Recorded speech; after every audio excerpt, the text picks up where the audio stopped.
you know, doing the math, why these pieces ended up being 8 3/4 or 8 1/4 inches wide, and then these reveals in between the shiplap is 3/8 of an inch.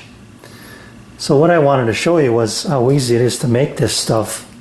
I'm just using Baltic birch plywood because it's going to be painted, and I don't know if she's going to be end up attaching anything to these pieces.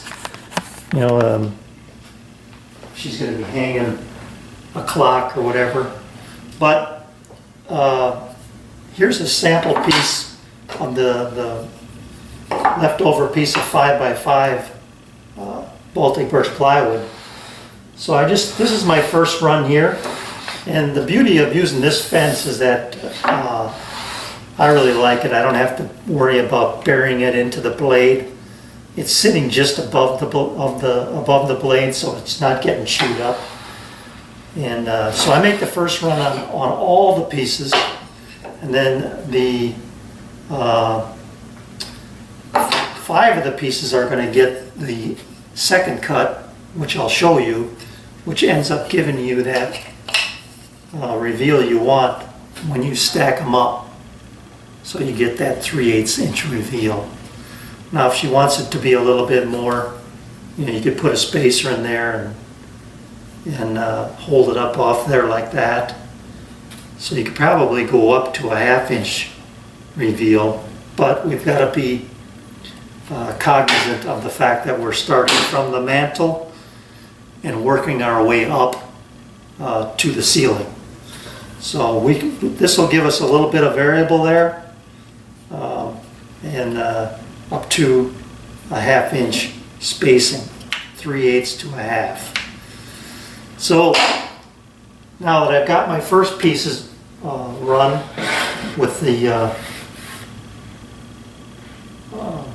3/8 profile, I guess, then I just need to jog my fence over, and I've got 4 pieces that are going to be done on both sides. So I move it over to 3 inches here. I've got a 1/2 inch stack here, so I know I'll get a good clean cut, and then I'll make these runs here.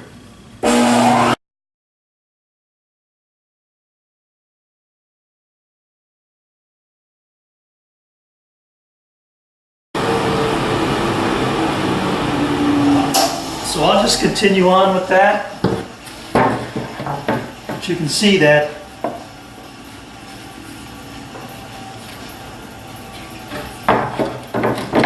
three-eighths.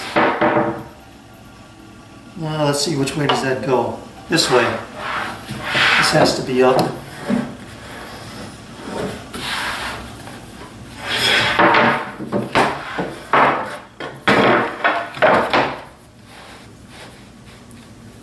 And there you have it. So very easy to make shiplap, and then she's going to paint this. And the other thing I guess I will tell you is that these do not meet perfectly flush. There's a little bit of an offset here. They're a little bit over center, I guess is what I should say, so that when you lap them together you can feel this. That allows for that little bit of paint that's going to be in between the 2 pieces, so that when you do tack them up on the wall, they'll end up pretty much flush.